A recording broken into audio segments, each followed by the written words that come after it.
Commission to order. Roll has been taken.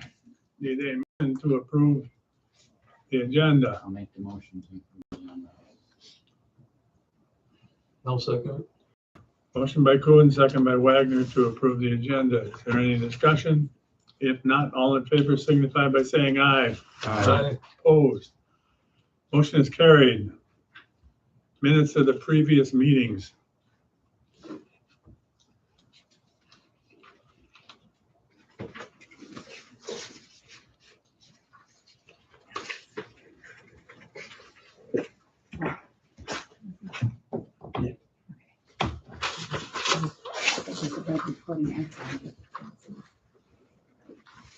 Anybody have any?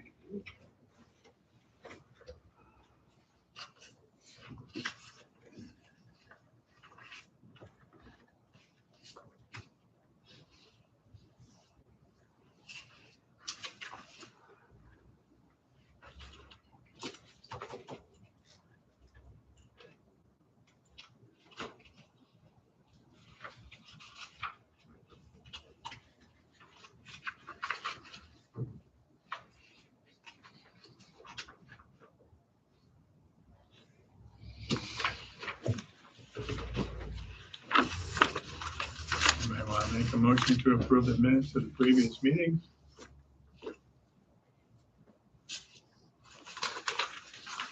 I'll make a motion to approve previous minutes. Is there a second? You should second it, because I don't know. Yeah, we either be in the meeting or there. Oh, okay. So I'll second it. We have a motion and a second. Motion by Lee, second by Hoffeld. Any discussion? If not, all in favor signify by saying aye. Aye. Opposed? Motion carried. Public appearances. Aaron, you're up.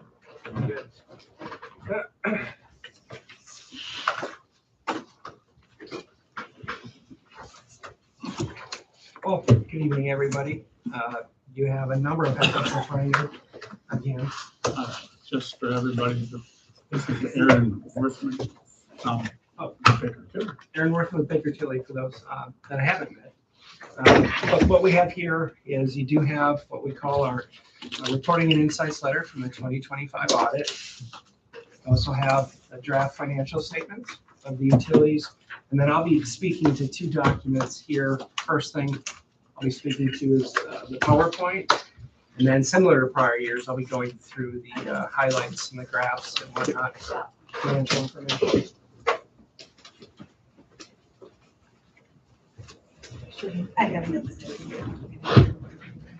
So to start with, what I want to do first is just go over quickly an audit overview.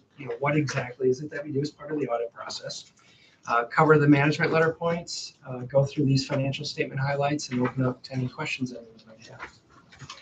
So first and foremost, to let you know, our audit's performed in accordance with generally accepted auditing standards. Those are the standards that we're required to follow as your audit firm. With our audit objective being to obtain reasonable assurance that your financial statements are free from material misstatement. At the end of this year's audit, your financial statements have received an unmodified opinion, which is also known as a clean opinion, which is the highest level of assurance that we can provide as your audit firm. So in that audit insights and results letter, there's a couple things in there. One is just a two-way communication regarding your audit. So what it does is it kind of goes through the audit process, some of the areas that we concentrate on. That point has not changed from prior years. That's the same as it's been since it is a required communication for quite some time. But there is the section in there, if you recall, on internal controls.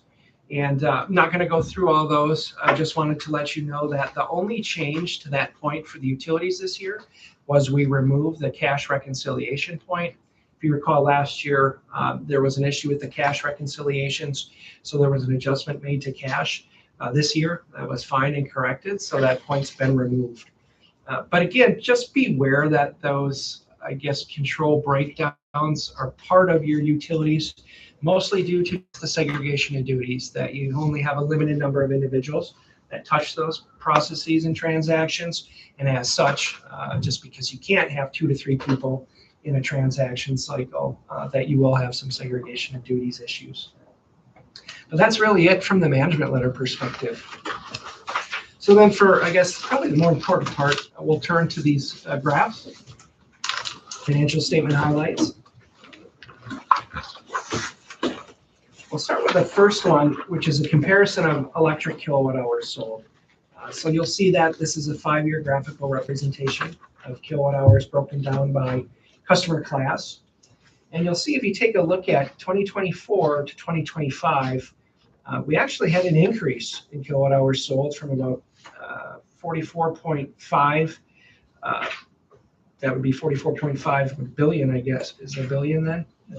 Million to 45.6. So we had an increase there in pretty much every customer class: residential, commercial, large power, and industrial. So if you go back probably 7-8 years or so ago, we really started to see a lot of decreases in usage due to conservation. Well, over time, that's kind of settled out now, that we're really not seeing those huge conservation dips. And in fact, as evidenced by, we did have an increase in 2025. Except for the streetlights. Except for streetlights. Significant decrease there. Yeah, that would be to do an LED. Yep, for all the light LEDs. fixtures. Yep. Next page, if we turn to water, same type of thing, right? Conservation's, that's pretty much, I guess, flatlined at this point, that we've seen everything from conservation. I think that we're going to. So when we look at the sales in 2024 to 2025, you're looking at about 55 million in 2024, increased to about 59.5 million. And again, increases in residential, the multifamily, industrial, and public authority. Looking at the sewer utility, same type of thing. We would expect sewer, for the most part, to follow the water trends, right? Except for industrial because of the sensient. And we did see pretty significant increase in sewer from 2024 to 2025. So 156,000 to 169 increases in residential, multifamily, significant increase in industrial, and then public authority. So if you look at the sales for all 3 utilities, sales were strong. It was a strong year in 2025. When we go to the next, we take a look at the utilities debt coverage calculation. So because the sewer utility has clean water fund revenue bonds, or since you have revenue bonds outstanding, the utilities in combination are required to have what we call a debt coverage. So their earnings less expenses need to be able to cover your debt service at a 1.1 coverage factor. So if we look at 2024, when we ran that calculation, you had a calculation of 2.18, which exceeded that 1.1 coverage factor. Well, you noticed, even though with increasing revenues in 2025, that coverage factor dipped a little bit to 1.78. Well, the biggest reason for that is the increased debt service on your new clean water fund loan, of having a significant increase in that debt service. We'll talk a little bit about what we need to do going forward, but as of now, you beat that pretty easily. So no concerns there relative to your debt coverage. If we then turn to the electric rate of return, if you recall, the electric utility and the water utility's rates are governed by the Public Service Commission, and as such, they give you an authorized rate of return. So for your electric rate, that authorized return was about 4.9%, and your current rates have been in place since April 1st of 2020. So if we take a look at it this year, when you look at your rate of return, which is based on your fixed assets, the accumulated depreciation, your inventory, and then it looks at your operating income, your operating revenues and expenses. Well, when you take a look at all that, you'll see that your actual rate of return in 2024 was 1.42, and it decreased in 2025 to 0.62. So one of the things that you folks had done, I believe WPPI taking a look at those rates and the adequacy of those rates. My understanding is in June, PSC has approved those. You had your public hearing, so pretty soon you'll be able to put those new rates in place. I would assume with a full year's worth of those rates, you should be earning that authorized rate of return, which I believe now is a little bit higher than the 4.9 I think it's like a 6.2 or 6.3, somewhere in there. So I think your electric rates going forward, again, barring any major additional capital projects, should be good going forward. If we take a look at the water rate of return, same type of process. In 2024, that rate was 2.36. In 2025, that increased slightly to about 2.39%. These rates have been in place since July of 2020. You just received notice recently from the Public Service Commission that your utilities does qualify for what we call a simplified rate increase. So it's a very easy process where you just file it. It does not require a public hearing, and they'll give you a 3% increase in your rates, an inflationary increase in your rates. So one of the things, taking a look at this, I would strongly suggest that you folks do that. Take advantage of that simplified rate increase. And I think going forward, it will help your rates, but we'll have to see to what extent, how much it really helps. Just know at some point in time, you can only do these simplified rate increases so long. At some point in time, they'll actually require to go in for a full rate study. But as of now, you should be good with the SRC. Any questions on that or that process? Rate of return for water also 4.9. I think right now they're, 7. yeah, I think right now they're bumping those up to, I think the last I saw again, like the 6.2-ish, 6.3. So if you were exceeding that number, they wouldn't let you you wouldn't qualify for a simplified, but you guys are significantly below, so you're still okay. Then if we look at the unrestricted funds on hand, so one of the things that we like to do, we can look at your operations and all those types of things, but we definitely want to make sure we look at your unrestricted cash position. So when we look at your electric and water utility, what we do is we try to look at how many months of unrestricted cash does your utility have on hand. And if you take a look at 2024, you have roughly 6 months worth of operating revenues on hand in unrestricted cash. That actually increased a little bit in 2025 to about 6.3. Now, I'd say generally that's probably minimally sufficient. Normally, depending what you look at, you're going to try to hit between 3 to 6 months, plus maybe 1 year's worth of routine capital additions. So I think you probably fall right within that adequate space. Just know you also have a vehicle replacement account that has about $858,000 in that. If you were to add that, that would increase your coverage to about 8.2 months. So again, I think your cash is definitely adequate. You do still have another $278,000 in your construction account, which you'll then be using, I believe, for that substation project. And then you also have $465,000 advanced to the sewer utility. So in essence, you could probably consider that really cash that you have coming at some point as sewer pays down that advance. And if we turn the page and look at sewer unrestricted funds on hand, as we all know, sewer was in a much different position, right, with the rates and the major treatment plant upgrade. So the big thing this year in 2025 is they started to take on some significant debt service payments for that Clean Water Fund loan. So in 2024, they had about 11 months worth of coverage. Now that they're paying down some of that debt service, that's fell to about 8.5, which I'd say as of now is sufficient. Your rates were put into effect April 1st of 2023. Now, as part of this Clean Water Fund project and this Clean Water Fund loan, you are required to look at your rates on a biannual basis. So this would definitely be the year that you would need to take a look at that. The good news is, I think we just received right now that the project is complete. There was acceptance of that project by the state. Part of what you need to do then is take a look at your DNR replacement fund calculation. In addition to that, we also need to take a look at the adequacy of these rates. And as part of that, I think it might make sense to do a 5-year financial forecast just to see, where do these rates line up over the next 5 years or so. But something you definitely want to take a look at. Certainly, I know we've done that work before. Otherwise, I believe MSA did a really simplified process for your 2023. Just make sure that you do actually complete that for the DNR's request that I believe you just received a letter on. One of the things to look at when we look at this coverage is 8.56.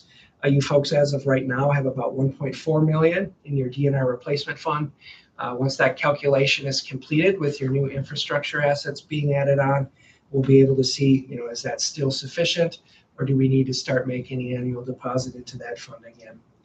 About $274,000 in a construction fund, and then your vehicle replacement and sewer, you have about $202,000. So you do have some restricted funds, as we call them, but then you also owe the electric and water utility about $400,000 or so. So again, just focus this year on taking a look at these sewer rates. Doesn't mean you need an increase, but we should definitely require to take a look at them to see how they look. And then the next thing that we look at is we take a look at your fixed assets. And if you look at your existing fixed assets, how much of those are debt-free? Not surprisingly, when we look at water and electric, but 97% of your historical cost of your assets are free and clear of debt, which is a great position. What it tells us is you definitely have room to borrow more if you need. What it could mean, though, is it could mean that a lot of your infrastructure is older and you may need some significant replacements. But the good news is, as of now, you do have definitely capacity to borrow in your electric and water utility.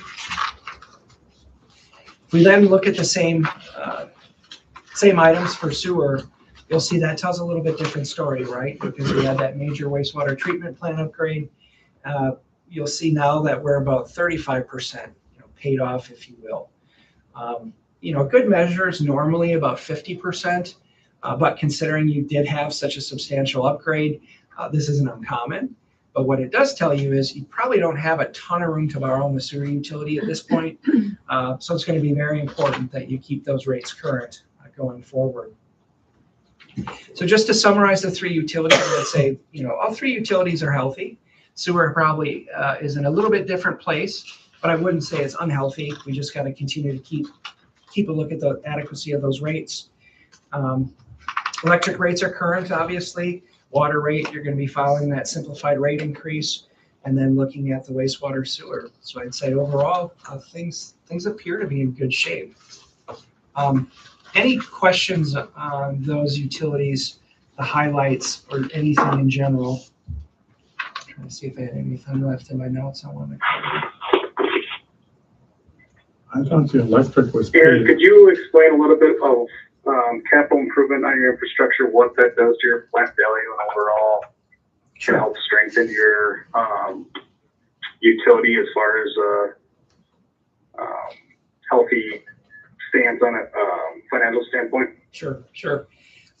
So if you look at one of the things that's odd about financial statements, when I said that your assets are 100% paid off, the value of your assets in your financial statements are whatever it was when you paid for those assets. So if you have very old infrastructure, let's say it could be $4 million, well, today's replacement value could be significantly more. It could be 20 or 30 million. So when you look at this, just on the fact that for the most part, all your infrastructure is paid off, it could mean that you do have some older infrastructure. It could mean that you may need to do some upgrades. If you're a growing community, certainly I believe you folks just had that new substation that you folks are putting together. But you'll definitely want to make sure and look at, you'll want to make sure that your equipment's working. Obviously it works well, because if you need to replace that, you definitely don't want to have any interruptions in service. You don't want to get hit with these repairs all at one time. You want to be able to borrow when rates are good, which is what they are now. So there's many different factors to look at this. But one of the things is it tells you is you may have some older infrastructure that you'll just want to make sure that, how does your plant look? How does everything look? Are the assets maintained well? Do you have any big upcoming fixed asset projects? I don't believe there was anything big on the horizon at this point, if that's true. If not, at least you're great from a debt position, so you have the ability to borrow if you need to. Is there a common rule of thumb for what should be depreciated on your infrastructure? Are you looking for a 50% infrastructure? Yeah, no. Or there really isn't. It's hard to tell. We have some utilities that have had really high rates, and they were able to do a lot of CapEx, didn't have to do a lot of borrowing. They used a lot of funds on hand. So it's every utility is going to be different, right? I think the biggest thing is, hopefully you folks know, do you have any maintenance issues? Do you have failures in some of the equipment? Certainly you guys have a huge vehicle replacement fund. Even just looking at that, do you have older vehicles? Because if you do, you have a lot of money that you can use to replace those. So the answer is not quite that easy to give without really taking a look at your fixed assets and your continuing property records to really pull out the age of those items. Thank you. Yep. How did that translate when the transmission lines were taken over by ATC? ATC. And how did that translate into our? Well, they're gone, and you don't own to maintain them anymore. Yeah, we don't own or maintain Yeah. them. We do have underbuilt on some of them. Yeah. But even the main transmission line that got wiped out by the tornado a year ago, Yeah. Nick's got all of that off those poles underground. So were you focusing on something in particular, Nick, when you're talking about depreciated value of equipment? Because your stuff is in pretty good shape above the ground, isn't it? I know you've always had a pretty aggressive program replacing the underground. We like to do for underground. We have old open centric that we try to tackle away each year. We actually went project light this year due to the impact of the tornado and with the rate case not being implemented quite yet. But I guess where I was going with this is I've heard that some utilities will do large orders of transformers because that brings your plant value up instantly, whether those transformers are in service or not. As soon as you purchase them and they show up, that increases your plant value because you're bringing in X amount of new transformers, and that does something to your books. I'm not an accountant, so I'm kind of also trying to figure out the fine details on that. Right. So if transformers and meters are the exception when it comes to fixed assets. So regardless of whether they're in service, it will automatically be added to your plant and service values.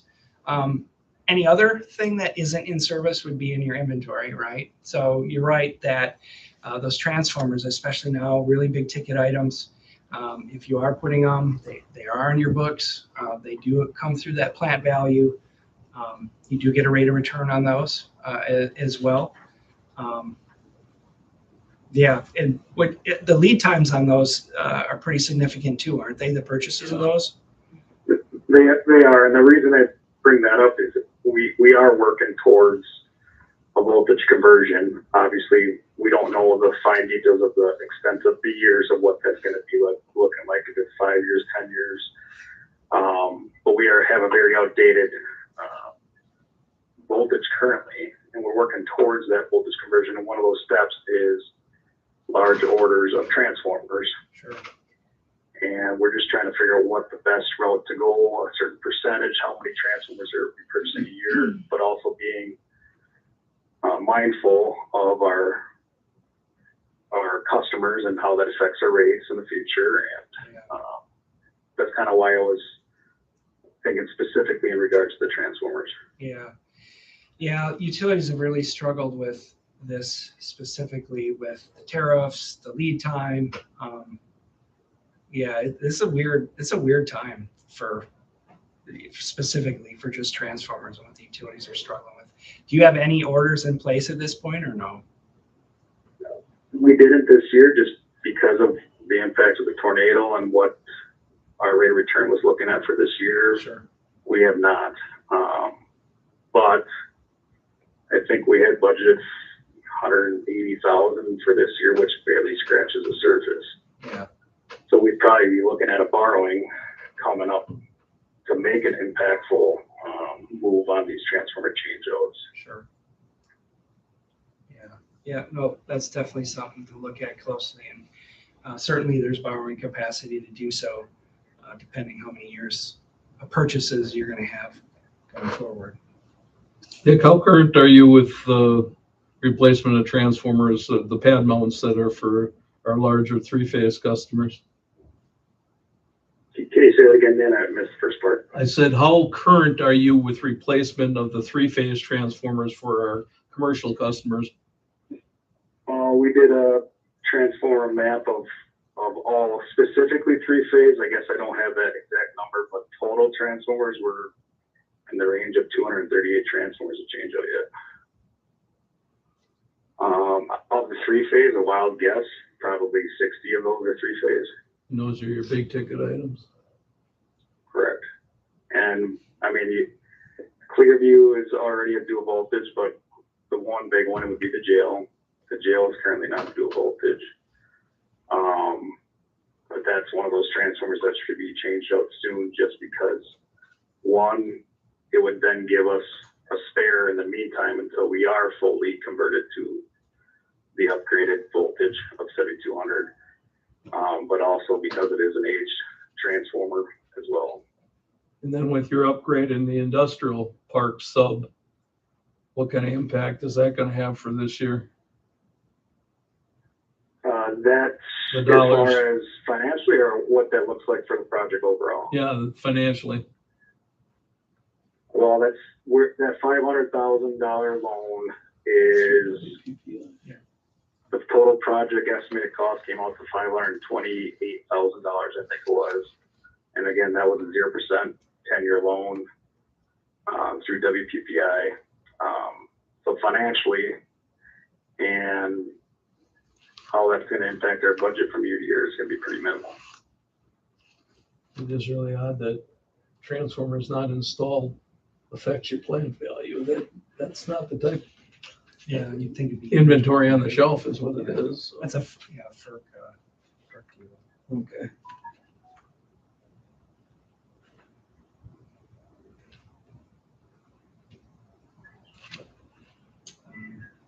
Any other questions? Any of that? Well, I guess I'll bring it up here. Yeah. One item on tonight's agenda is kind of to steer the water department in what direction we want to take for potentially large capital expense upgrades. Sure. So whether, and I don't know dollar signs, whether it's 300,000 or 3 million kind of thing. Yeah. But I guess, does that affect our stance on doing the simplified rate increase, or is that size project going to merit? We're going to have to do a full rate study to do that borrowing anyway. Yes. So if you're going to do a substantial project like that, you would definitely want to probably go through a full rate increase because you want to make sure that you're recovering the debt service in your rates, right, for that new spread over 20 years or whatever. And as part of issuing revenue bonds, if you went that route with revenue bonds, they would have a requirement that you need to be, your rates have to be in place this long to be able to pay for that. There's certain timing requirements that we went through with the sewer utility as well. So I'd say yes, if that's the case, but you probably want to look at a full-blown water rate increase. Let me check though, if you did the simplified regardless, would it limit you in, they have to be in place for another year to do a full-blown? I don't think that's the case. I think they have to be in for a full year before you can do it simplified, right? So I think even if you just do it quickly, just to get the funds coming in, that 3%, then you'll know a little bit more about your CapEx. You'll know a little bit more about those projects. We can then line up, okay, here's what we need to do for your rates if you take out debt service for those and any other projects you have. So yeah, the two will have to go hand in hand for that. And as a question of strategy, from an accounting side, say we want to spend money at 3 of our wells, is it better off to do one large project, one large borrowing, or split it, do one here, wait 2-3 years, do one there? That's a good question. Do you use Ellers for financial advisor services? I can't recall. No, Baird. Use Baird. Yep. That's probably a question best for them because when it comes to packaging debt and all that, they have more expertise to answer that.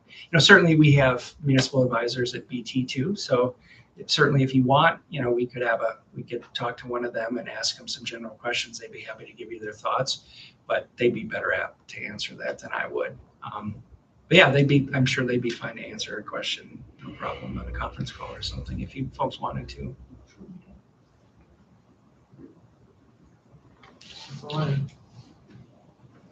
Okay. All right. I appreciate the time this evening. Thanks for coming in. Something even painful. It's not my pain, yeah. No bad news, which is good.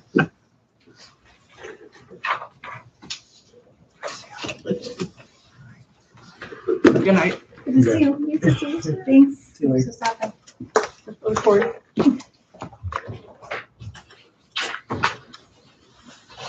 Yeah, you have you want to speak about an item on the agenda? Oh, I understand have talked with the legal people and I want to see what's going on with it from here. Okay, I'm just kind of at the moment. all righty. Go on. Just listening.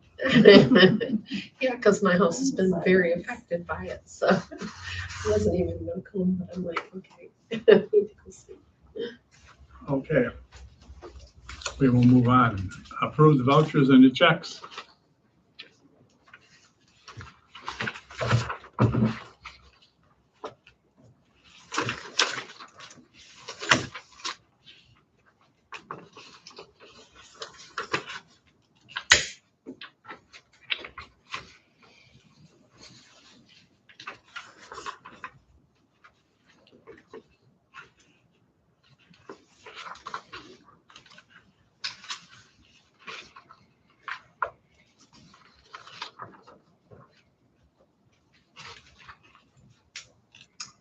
Do you have any questions? I move we approve the vouchers and checks as printed. I'll second it. Motion by Wagner, second by Coons to approve the vouchers and the checks as printed. Is there any discussion? If not, all in favor signify by saying aye. Aye. Opposed? Motion is carried. Prior month income statement.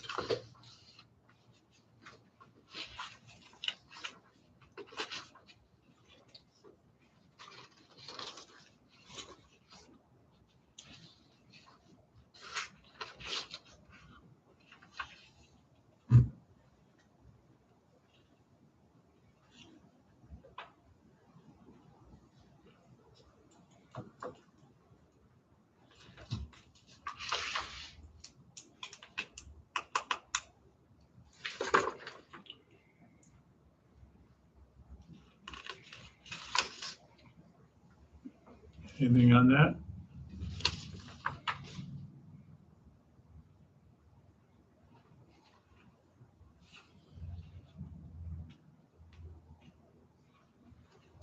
If not, we move on to council acts. There were none. Consumption and loss report. I'll be fair, it was a weekend, Alex. Friday into Saturday. Oh, some, I mean, a little bit of water.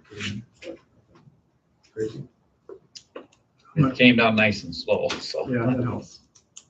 What did you have for a total out there for rain? Like 3.5 inches. It's so hard to believe. We have 5.5 in our backyard. I had 3 on my rain gauge. That's what everybody's saying. It's like Well over 3. I had over 5. I had 5, about 5.5. Is that under the downspout or what? No. It's kind of funny.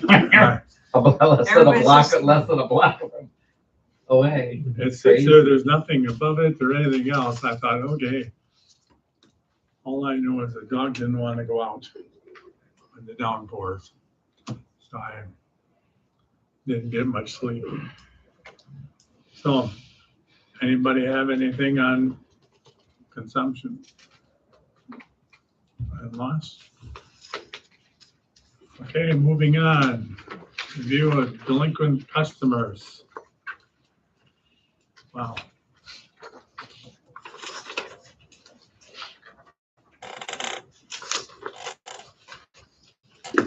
There's nobody off disconnected yet? No. Everybody's back online? How many did you have? I think we had 9 again. Yeah, 9.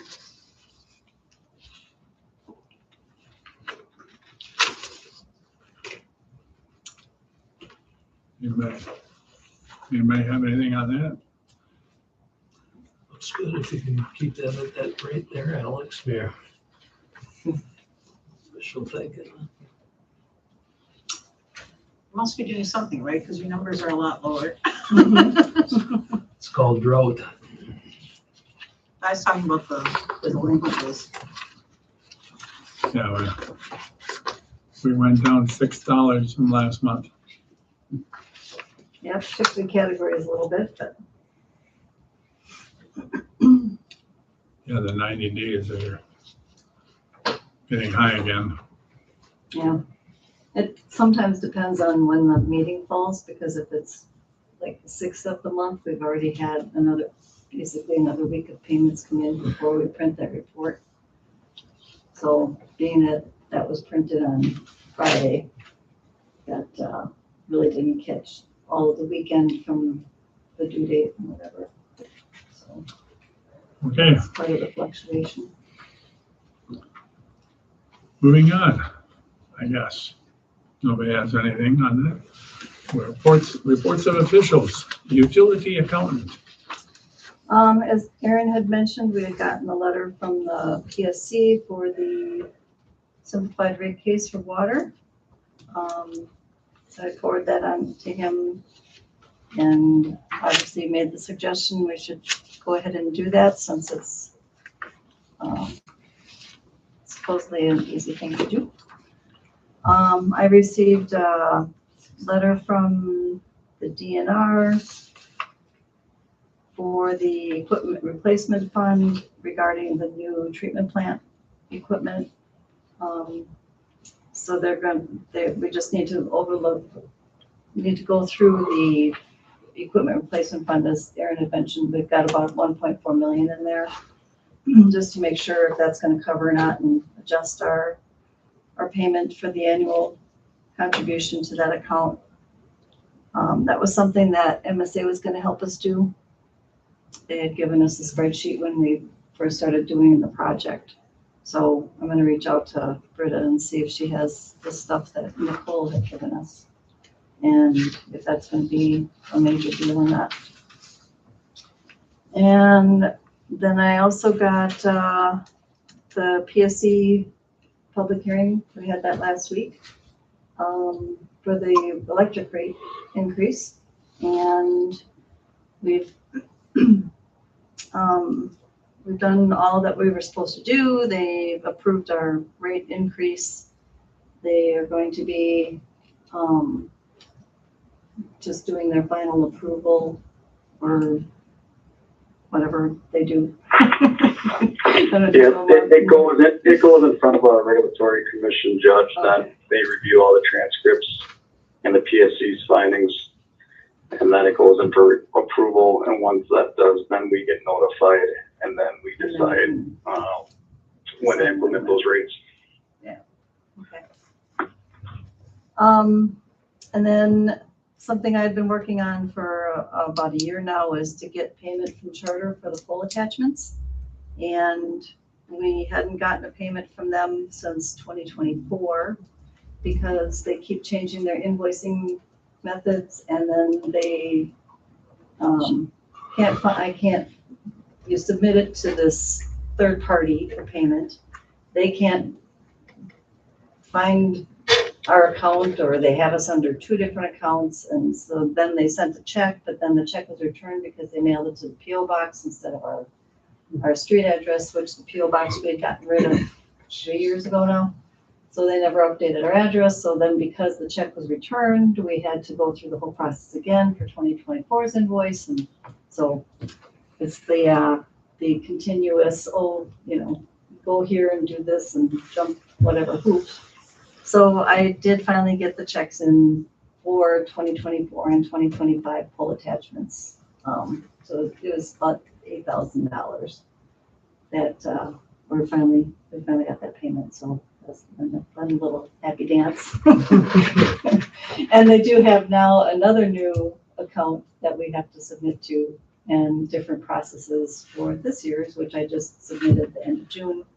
So we'll see how that one goes. But I did get an email from someone asking me a question about the time frame that our bills cover. And so I felt like I'm hoping that it goes through the normal process this year. 'Cause, I did bill them about, I think it was about $1,800 of interest or late fee that we are able to charge according to our invoices. And that is still in process of trying to find out who I submit that to, because those are different invoices than the pole attachments, and it goes to a different place. Geez, So they got some loopholes to It's get out of been- paying, yeah. obviously. it depends on what you're invoicing to where you go. It's crazy. And then the only other thing I had was, we had an interesting phone call from a customer that got disconnected. I do have the recording. There was a day that I was off, and I told Pam that if this person calls, because we had an interesting call from him last time he was disconnected. So I said, if he does call, make sure you record it. So I do have the recording on my phone if anybody wants to hear it later.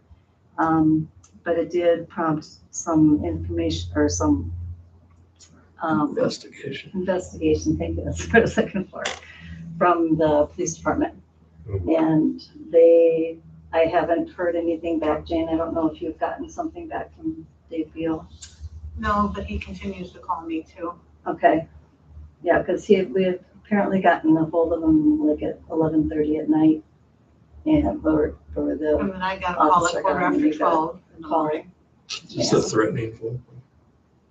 I don't know what you got. No, I mean, Oh, what he calls down Oh, here is he, yeah, we just have learned to let him babble on, and he uses every word in the book and calls us all kinds of names and because he didn't pay his bill. Yeah. And we're bad because we cut him off. Yeah. So, so that was our interesting disconnect story. for He this one. definitely talked like victim on the phone to me. And then when I found out the true story, Yeah, you had called us and asked, okay, what happened with this guy, and we but I told was her. like Saturday, I even got a call again. I mean, Okay. I get up to 10 to 12 calls a day sometimes from him. It was quiet for a while, then he called Saturday again. Does he ever leave a message?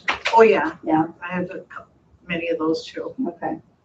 Because, yeah, and we were instructed to just hang up on him if he does call, but he just calls back and he keeps calling. So we've learned that you just basically put the phone down, let him go. You can't say a word edgewise, and just let him get it out of his system, and finally he hangs up.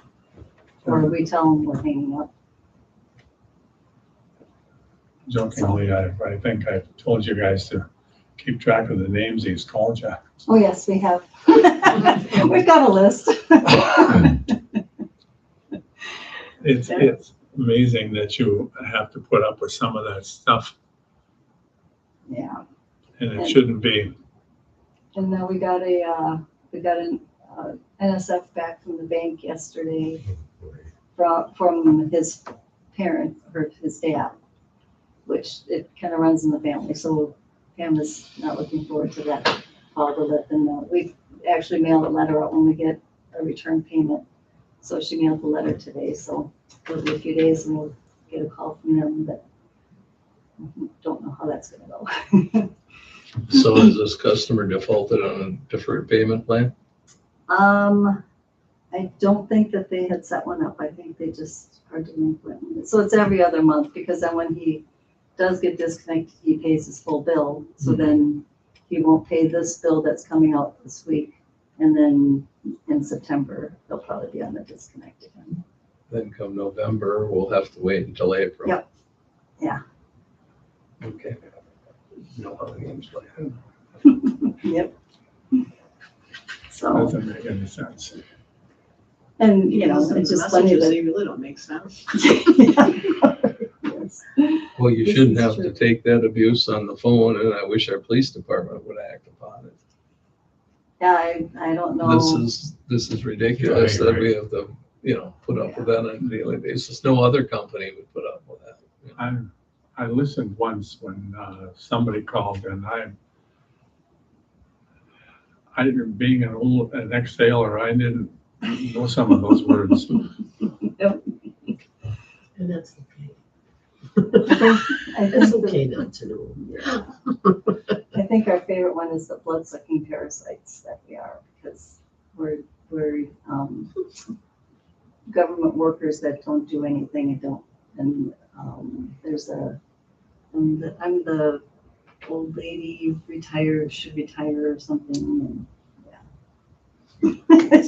That's the light version. You were referred to also. Oh, yeah, Dan, yeah. so You got some comments in there. we could say what it was, but it doesn't matter. So anyway, I think that's all I have. All right, anybody have any questions for Lori? If not, Nick? Oh, Nicholas. You're sleeping? I guess I had on mute. Put the glass down. Earlier this month, Phones we had 101. a underground secondary main fault that affected both 546 Lincoln Drive and 435 South Mill Street. We had a 10-minute response to the actual outage because we have the outage management notification sends us a text message if a meter loses power for some reason. So we actually arrived, the residents were surprised that we knew about it because they were just trying to figure out if their lamps weren't working or their lights weren't working. We ended up laying a temp service from the adjacent backyard to get both the customers back up and running that night. The next day we had our MUW on-site field visit, and they inspected us and watched us work. And we found the fault and ended up faulting. It was in duct. It faulted inside the ducts about 2.5 feet from the handhole. It looked like some gravel got in there from the installation, and when it was done, we did take a back trailer to suck out any loose gravel we could. We did get enough slack out to get a good splice on there, test the cable, and got them back up and running as normal that following day. We started putting some squirrel guard up. It's called pole guard. You guys may have noticed it going around town on our high circuit riser poles.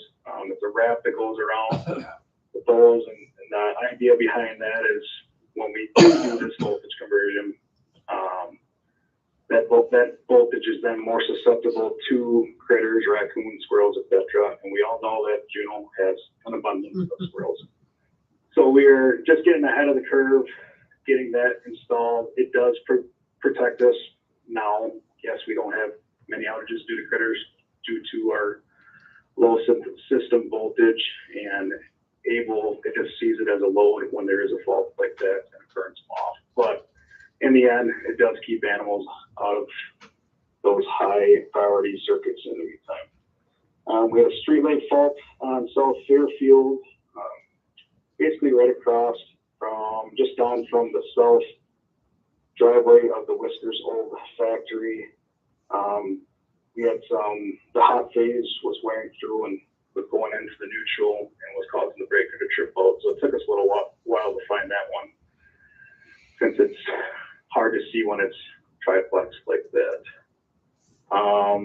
We did cut a few trees down in the cemetery after one of the storms earlier this month for DPW. That was after that windstorm, I think the second week of last month. We pulled a sewer pump for the wastewater treatment plant and also a lift station grinder pump. As you guys heard about the PSC hearing already, you're well aware of that. And then we all know or you may not know that TDS has made contact with Juneau, and they are going to be installing a full system infrastructure install for TDS, so that we'll have another provider outside of Charter. What does that mean for the city and the utilities is obviously there's a provider that's going to come in and do a lot of road right-of-way work. a lot of backyard work, and big projects like this haven't come to Juneau for a while. So we are doing our due diligence and reviewing the city ordinances to make sure that both the city and the utility are protected for any big projects. We're not discriminating to them specifically, but we are specifically reviewing our ordinances since it has been a long time and we aren't quite ready for a project of this magnitude. With that as well, I am looking at the pole attachment agreements. This work is going through Boardman and Clark, who is very in tune with this type of work since they do this for a lot of municipalities in the area. And they are well trusted in making sure that both the ordinances and the pole attachment agreements are to our liking. On Monday last week, we saw on the news that Menasha was hit by a devastating tornado. We did assist that first night. All three of us went in and started clearing roads, power lines for the residents. We did work until about 11 o'clock, 12 o'clock that night. And then it became just too dangerous because we couldn't keep a tally on just the amount of residents that were displaced from their homes and walking through people's yards and backyards. So we ended up pulling out around then to then reevaluate the next morning so that we didn't have an injury due to the work that we were doing out there. Nick and Dylan stayed up there until Thursday. I returned on Tuesday for the joint policy or personnel meeting. I then returned Wednesday, and we came back Thursday evening, Thursday afternoon. They did reach out to me on Saturday asking if I would return. Monday, Dylan is in school this week, so I had Nick stay home. That way we have some kind of coverage while I'm up here, but it looks like I'll be up here until Thursday. We are making good headway up here. We've been mostly dealing with primary rebuilds. 75% of the system, as of yesterday, 75% of the system was back up and running, and we have about 3 or 4 more blocks of total reconstruction to do on the primary. And then services will obviously continue at that time. I'm thinking for sure Juneau would be done assisting after this week, just because of the amount of delay between services going in, because you're having to wait for the electrical contractors to reach out and say that they redid the service mast. And I just don't think it's in the best interest of us to be up here after this week any longer. So we're doing what all of our mutual aid people should be doing and giving aid when we can. And I'm happy to be there, and I'm grateful for the 2 apprentices that worked all week. They did an awesome job, and obviously thoughts and prayers go to all the residents of Menasha.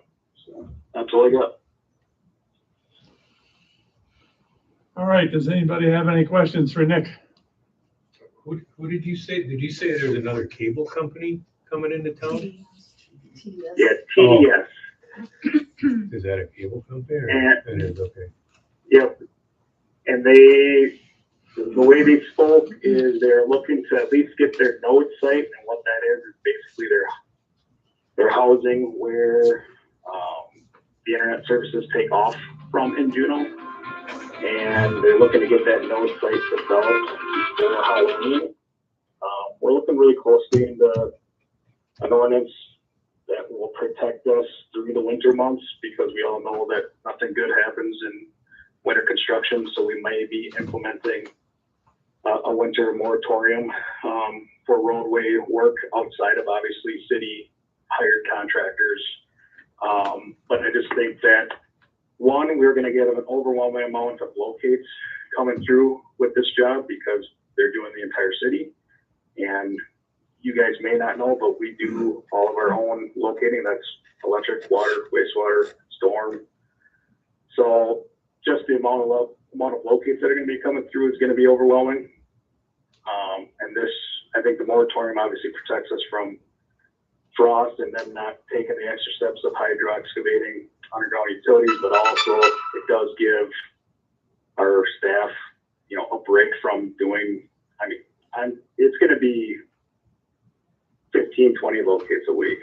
And that's, and I did express our concern in regards to that because we don't hire the utility locating out, and we can't charge them for any portion of it that is against the law. So that does come on us. So we're just trying to make sure that we are prepared for their arrival. And those necessary steps are obviously reviewing the ordinances and making sure we have our full attachment agreements.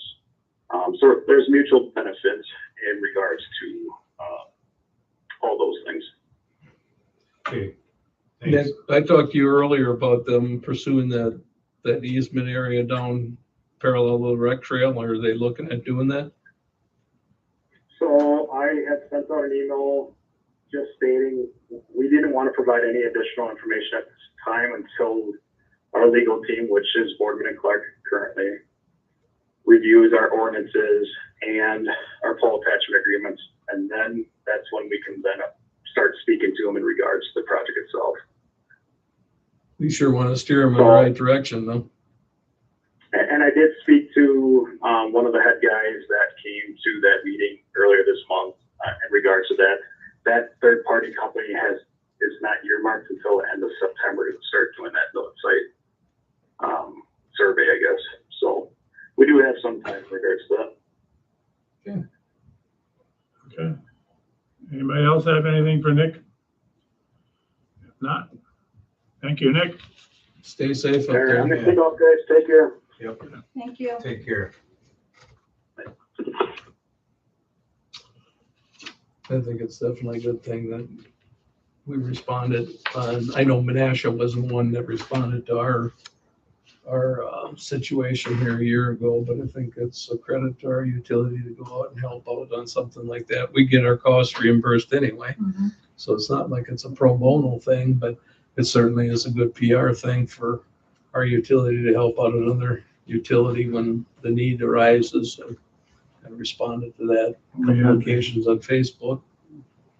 we had that, Columbus had that windstorm and everything else. They were over there for that too. So, You never know where I'm gonna need them again, you know. So we don't just help WPPI, we help everybody.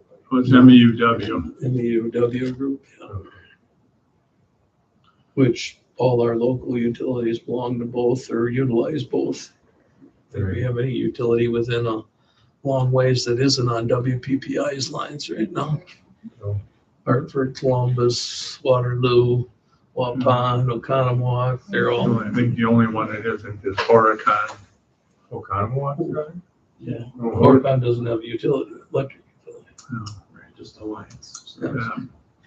But like I said, had we been a municipal and electric utility, we'd have been out for days. I mean, these guys got a good share of the town up that evening yet, and Yeah.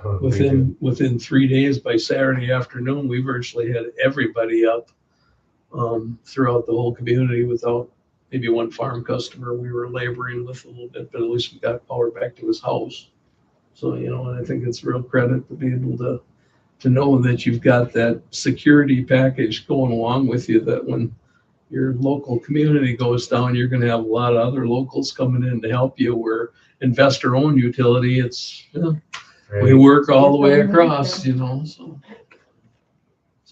yeah. If you hear any criticism, how come our guys are up there not working around here? Well, we're getting paid for it regardless, so covering our costs. I know, talking to him the week before, they had big projects planned for that week too already, so he's definitely pushing stuff off. So.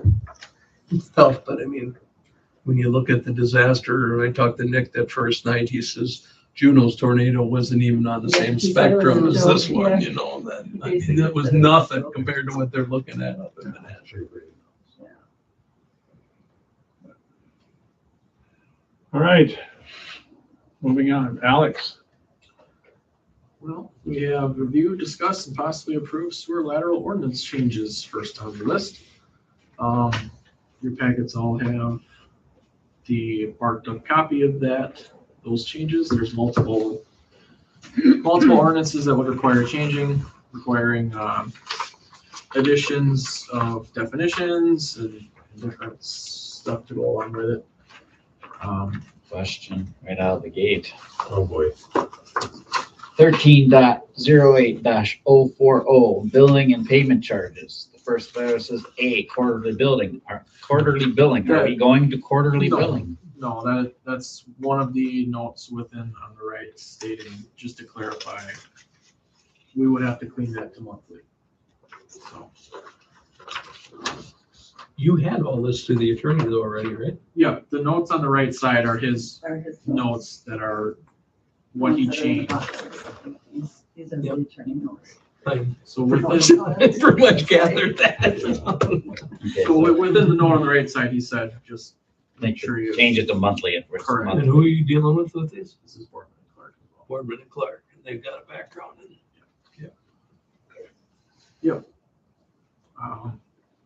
I guess I'll kind of skim through the meat and potatoes of it, unless you guys want to read it in whole, or I'm assuming you did already, but basically, we're defining that the city is interested or able to be responsible for repairs within the right-of-way. We start by defining the right-of-way, basically being as the edge of the outside of sidewalk. If there's not sidewalk, you're measuring from the outside of the street 12 feet to include that. Anywhere that there's a sewer lateral not within a street, that's going to be the customer's responsibility completely. We're just trying to help customers within the roadway, right of way. Still trying to keep, section C stating that anybody flushing things that they shouldn't, or so on and so forth, you're still required to clean your sewer if needed. That we're not covering that. This is only intended for structural defects. And obviously with misuses, somebody dumps concrete or something down your sewer, we're not touching that. From there, just kind of defines the process of who repairs it, how it gets repaired. I guess I'm a few pages forward now, but we're going to go through and do inspections. It gives us the authority to do these inspections, which we've been doing already anyway, but we should probably have that in writing, saying that, hey, we're going to give you written notice ahead of time. You have the ability to decline inspection of your private lateral. You have to tell us if you're going to do that. If you do tell us you don't want an inspection, we're going to hit you with a $25 monthly fee in perpetuity, basically until we are able to inspect that lateral, because we're just going to assume you're hiding something. Because we do need to get these inspected. How do you inspect it? We run cameras up from the main. Oh, got it. So, Yeah, come on over. yeah. So we're getting a kind of our inventory of lateral condition built up so far. We did East Oak Grove Street prior to paving last year. We were planning to do East Center Street prior to paving in the future. I'm not sure when, but we're trying to. That's basically been our schedule, is just pre-paving. We're going through doing the whole street so we can make sure that repairs are done ahead of street projects. Is what we've been doing there. Basically, section 3 defines what is a defect that would require repair. Also, on our end, would require repair in the same notion if it's within the right of way. We would then, if we do find a defect, we would notify the customer if it's within their section that they'd be required to complete repairs within 1 year of that being notified. If it's not completed within a year, we would be charging them a monthly fee of $50 a month until that is repaired, just to give them some time to repair it. But hey, if you don't, we're gonna charge you basically. Yep. I guess from there it kind of lays out, and I added this section G just as I think that'd be a nice way of doing it, in that, say we find a dozen of these that need to be repaired. I'd like to have the city organize basically a project through a publicly bid contractor to say, we're going to do a sewer reconstruction project. And once you sign on to say, yes, we will participate in that, we'll stop charging you any penalty fees or anything along those lines. And we'll hopefully get you better pricing if you jump in with multiple others to do these projects. I guess that's the long and the short of it. If anyone has questions. And we can certainly, this was the penalty amounts, the time periods were all kind of, we talked about when this was initially brought up. You know, the $25 a month if you don't let us inspect your lateral, or the $50 a month for, okay, you should have repaired this after 1 year. We can certainly change these if we want to revisit those numbers as well. But for the time being, that's I guess the last thing we came up with. And barring, I don't think there was any major things from the lawyer that really needed to be changed. I think he kind of did all that, other than obviously the monthly billing portion. Basically, we're paralleling to what our water service lateral definition is. More or less. Pretty much. Right away line might be Well, confusing right, because the there you're reason- talking a shut off in between, but Right, you don't have so a shut off on a sewer lateral. The biggest reason I put that definition in there is because there's a lot of ordinances that included, they say the right of way, but then they also require surveyors to come out and to tell you where that is. So like, I don't want to be paying $400 every time somebody has a complaint to have a survey done.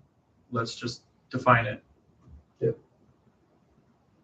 For this, obviously it's a different definition legally, but in your property.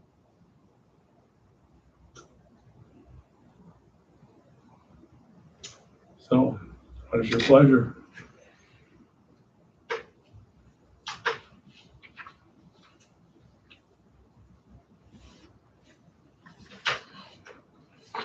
In my experience, I know every community handles it a little bit differently, but this one makes the most sense.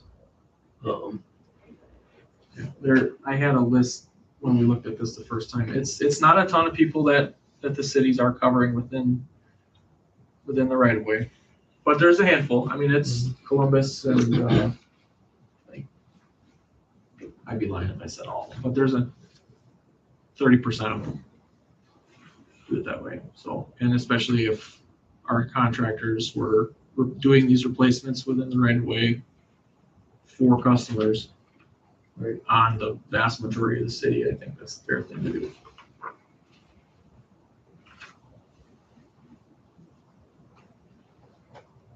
And at least this way, the customer still maintains some ownership of his lateral.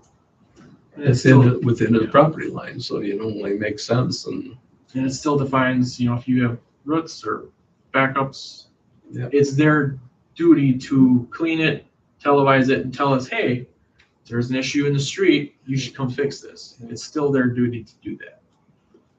and with all the infrastructure we've upgraded throughout town now, there's very little of it that should be taken on roots in the road right away. You know, most of it is usually within the private sector because of the trees and whatever that are in close proximity to the joints and whatever. And you know, if you got a clay sewer, roots are going to get into it. There's no two ways about it. But PVC is pretty foolproof, pretty watertight and airtight. So you know you don't have an issue like that. So yeah, this made. So I mean, going all the way back to the days when I used to work for the utility, it never made sense to me that we were making people take care of the sewer lateral out in the roadway, but you know, the water responsibility, it just didn't make much sense, you know. So, So, and likewise, when we do a street project, we take care of that. We do the laterals from the main up to the property line, and that's where it ends. So, you know, it only makes sense that, you know, And I don't know for the cities that aren't covering their laterals to basically that the customer is owning to the main when they're doing street projects, because obviously I don't have God's plenty experience. Are they not doing that? Are they not replacing the customer's sewer lateral to the property line? Is that the majority? every place that I work in, every community I work in, so many of them are even doing it up into the property with the blasting, you know, where they send your pipe bursting equipment up the existing sewer lateral so they don't have to dig up everybody's front yards. They open up the floor around the existing clean out and dig that all out and actually burst the existing pipe, and you've got the new one pulled in right behind it. It's a non-joint. There's no fittings along the way at all. It's like a big noodle coming into their basement. So, you know, matches the same pitch line that the old lateral had, and if that was flowing properly, there was never any issues. That was right. Ours must have been pretty simple because I watched them do always. A handful of people in Juneau I've watched them do, and it's a pretty cool setup. The biggest thing with it is you got to be able to fit a 40-foot long noodle in your basement before it leaves. So, Well, not everybody is straight in, like ours was straight in, made it a lot easier, but not everybody's is like that, I don't think. that's the hardest part. And we paid for one to get done on Oak Street when their water lateral broke, and that was the only real way of doing it, was to pull it with the sewer. Right. So it's pretty cool.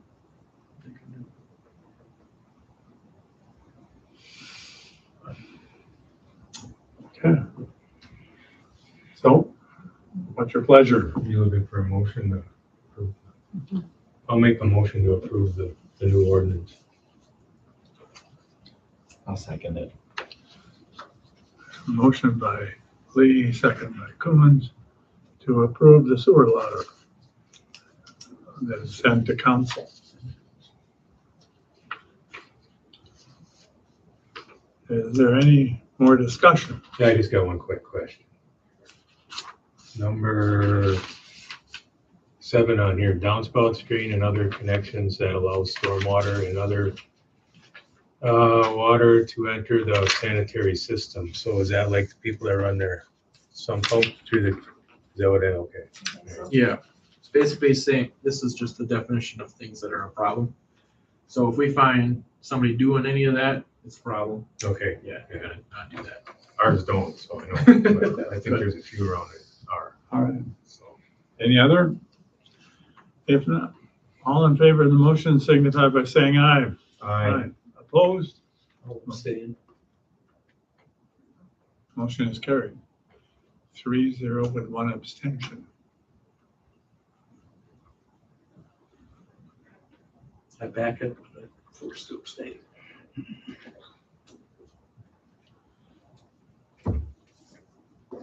All right. I guess we should ask Ms. Paul if she has any questions. I know that a lot of this came up because of what we found at our home, but, you know, we have done our due diligence within our home. We did have to repair some things because of some broken pipes. We did have a change in a toilet fixture itself, and I guess that was an educational piece of the toilets you have now. They want you to have the minimum amount of flush, but that's really nice, but that's not how our systems were built. And so it's been very educational for me.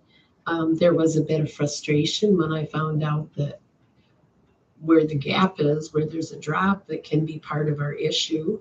You know, thankfully with the things we've done inside the house, we've not had any more issues. And we've still had a huge number of people coming through my home. So, and I'm thankful for that. But with the changes that we've made internally and the plan that we have personally to make sure that we get the roots, because we do have a tree out front that likes to decide to come in through the connector there. I think it will be taken care of, but to hear that, oh, Shirley, you could be responsible for this connection that somebody else put out in front of the street and you don't know nothing about, was a little disheartening for me. And having sat on utility as well, it's like we do these big road projects and we want our community to be done well, but the average person has no concept of that piece, and yet we're requiring it. And so how do we be respectful to our community, respectful to the people that are needing that, but also be cognizant that there's a cost incurred, and that cost does come back to everybody, each individual person. We don't have everybody that's honest and not going to be running their sump pump into that storm sewer. Mine does not.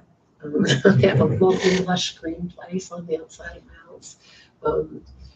But you know, it's the majority of the people we want to see in good faith. And I think this is something that will catch, I use that word cautiously, catch those that aren't doing right for at least a short time. If you're going to do wrong, you're going to keep doing wrong. But I'm thankful for your taking it into advisement and looking at it and saying, hey, what's the best thing to do? I say right, but I use that word cautiously because right in one person's eyes may not be right in another person's eyes. But in the long term, the long range project, the long range goal is to make sure that we have put in a good sewer system and a good water system into our community that will last for years. And so the next people that come up by don't go like, dang, Dan Wagner, you know, because your name is your reputation and your character is important. And so each person that serves here, your character is important and you represent the city as well. So thank you for taking it into consideration. If you would have said no, I would have been, okay, we'll have to figure out how to pay for it. Would have been unhappy, but certainly not angry. That's not where I live. But that's not true of everybody. Well, living through the debacle of that reconstruction of that sewer system down there 2 times. I think they did it well the second time, but there again, you know, it's a matter of backfill and settling and stuff like that. So, you know, you can't always maintain full control. You know, the guys laying the pipe can do the best job in the world, but the ones backfilling the ditch can really follow up your work. And your frost and everything that happens with nature in itself. I mean, you get a flood that comes through and wipes out your streets, it wouldn't make a bit of difference. So I get that. I think I mentioned, I talked to Alex on last Wednesday and said that before that final coat of asphalt goes on, we should be requiring these contractors to video these things to make sure that stuff like what you have does not happen going Well, that forward. is done. The main has always been videoed when we Yeah, do well, I'm saying the laterals have not been anything, because just up until not too long ago, it wasn't affordable to do, you know, whatever. It was just too cost prohibitive for a city to be able to do every lateral. Well, but I'm thinking when they're redoing a street and they're reconnecting laterals, they need to do the laterals. We need to have them as part of the contract. Especially if it's gonna be, hey, this is our responsibility. Yeah. We put it in. Yeah. We should probably verify that you put it in right Yeah, before this is a problem. Yeah, 10 years and from now. that should just be part of the contract to be videoing before that final coat of asphalt goes on. Well, to be honest, it could be as soon as they're done with underground. You know? Yeah, well, but them rollers, they run over stuff and stuff Right. sinks. Right. Yeah. That's why I'm saying, that's why I said what I That's said. why all our construction standards are the backfilling is supposed to be done in lifts, 10 and 12-inch lifts. You know, you just don't push the whole bank into the ditch and then drive over the top of it. Like, that's a lot that happened out on Center Street. So And it shows. it shows, absolutely. I can't say we've had a lot of problems in town, but this particular contractor wasn't long for the world, because I think he was only on about 1 job after and they went belly up. So Okay, we had to that bring, was my next question. we had to fight with this guy until we finally put it, okay, let's dig it up and inspect it. Then he was ready to settle. Then he was ready to settle with us. They paid, you know, we got a huge adjustment in contract. But then we had to get another party to come in and redo it all, double check it. So, like, I lived through it, I negotiated with, put up with the first contractor, and it didn't surprise me when I heard a year after that he was belly up and closing the doors. But that's the whole problem. You have so few people bidding these jobs these days. It used to be 20 years ago, 30 years ago, there was 20 bids brought in. Now you're lucky if you get 3. And there's so few people doing it out there because of the logistics of the job, you know. Look at what's all underground now, what have you. And a lot of work working around all that stuff. But we certainly didn't want to saddle with any more costs.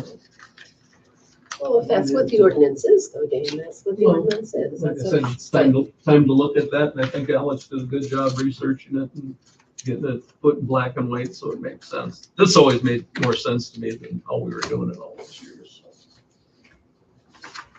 So you gotta steer us in the right direction.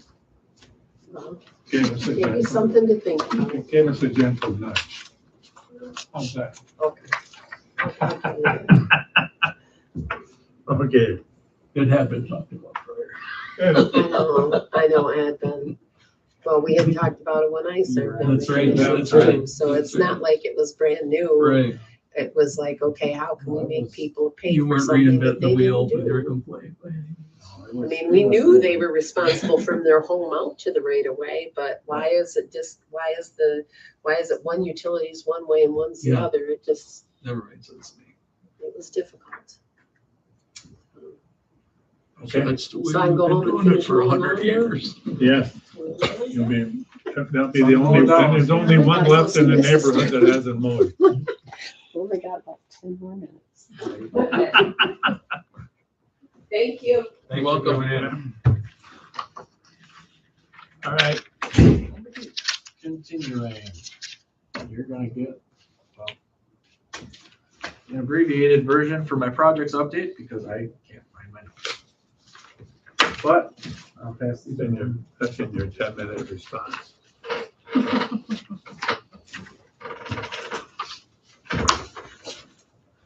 So I don't think this is a new concept. Bringing up the idea of spending money at the water department. I spent quite a bit of time over the last more or less year trying to look into different alternatives and see what routes we could take and what we could or should do. I think at a minimum, I would like to start at well 1, and this is something we talked about with NSA in the past, and that, well, for starters, well 1, it's 10-year life within, it's due to be pulled anyway. So I guess that's a starting point, is that it's already been on hold for 10 years, so it's due to get inspected regardless.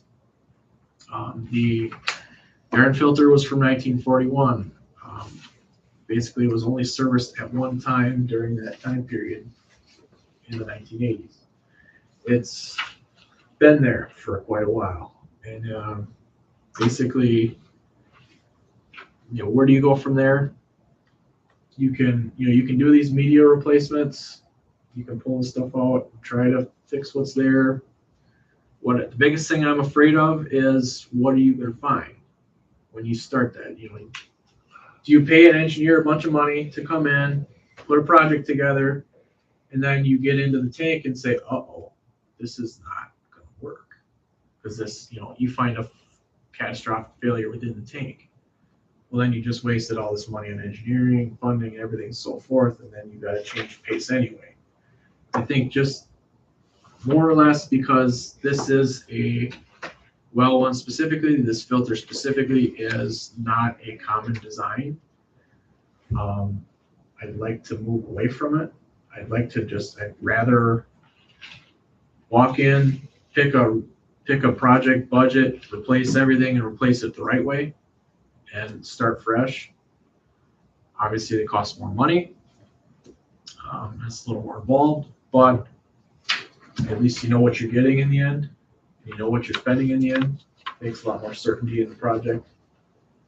But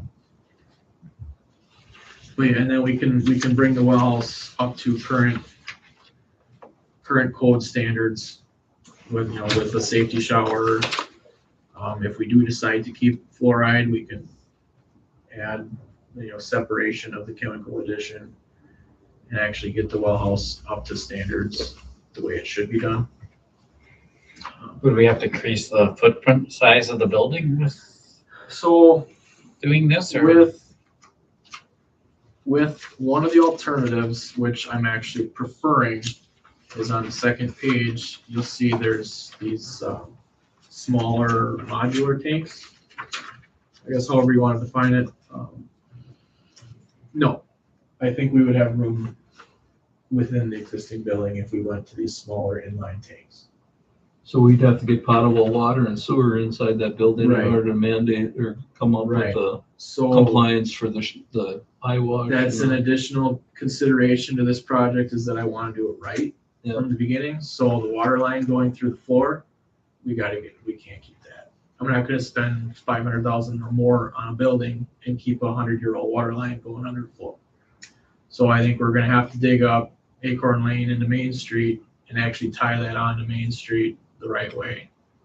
And tee that off into the well house the right way and run this new service into the well house the right way. So the whole floor of the whole building would have to be pulled. You're gonna do it all underground the whole area.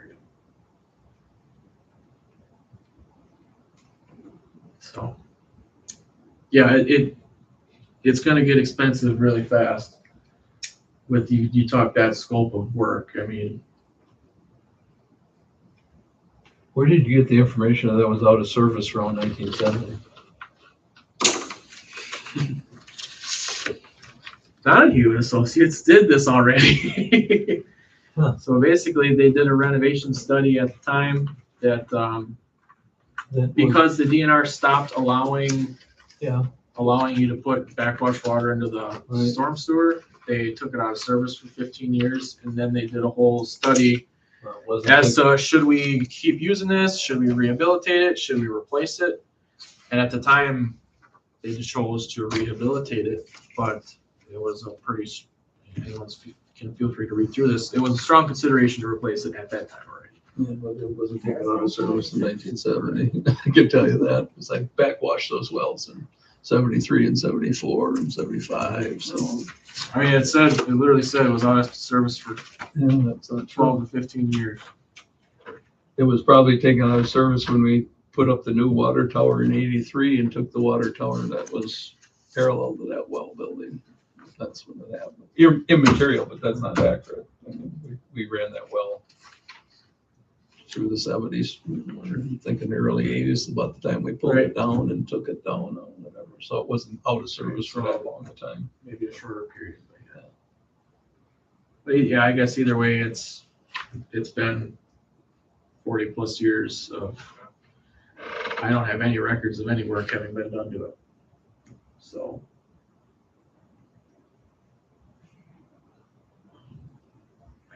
I would like to take a proactive approach. At least at a first well, it may take consideration to, you know, where do we want to go after this too? There is obviously the thought process of, if you go after safe drinking water alone, the application in and of itself costs $45,000. So do you want to do that every other year and spend another $45,000 every other year? But that's to the question of before that we asked Baird, what fits best? Well, the filter media was something that was one of the things that we thought could pertain to the chlorine issues and stuff like that. And I got in utility commission in '86, and of course, you know, that's about the time the tower was moved and this thing was totally rehabbed. That well room was tore down and a new well room was put up. And I'm just kind of curious why we ever elected to to maintain that old media system in there. Why we didn't pull it out? Was it just that frickin' costly or what? The numbers That are, book from Donahue doesn't give you any It does. indication, doesn't? Okay. it, I would have thought if somebody from Donahue said, hey, you're at the point where you really ought to replace this filter media or do something well, different. or all the whatever. medias were replaced at that time. They were. Right.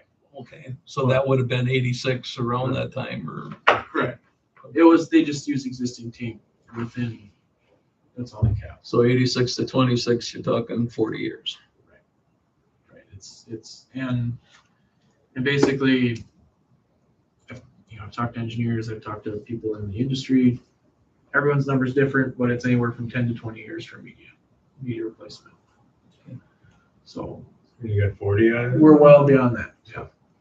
I didn't realize that the media was changed at the time we did that. Well, Yeah, so. So I think at a minimum, we've got to start spending money on something. That's just my personal opinion. We can, the option is always there to do the bare minimum, just open it up and see what's there. And, if you want to try to fix what's there and paint the inside and, it's just, you could spend a lot of money and still wind up doing the same thing. And then you're sitting with a well that's out of commission for years because it's half taken apart. You've got to get funding to replace it. That it could snowball very quickly. And it's one of those, yes, you want to be cost effective, but you also have to be smart with your money. Obviously, I just threw some numbers in here from, when Brad was here the first time talking about media replacements, and costs associated with that. And those are 2023 prices. Correct. So you're going to have considerably different numbers. Yeah.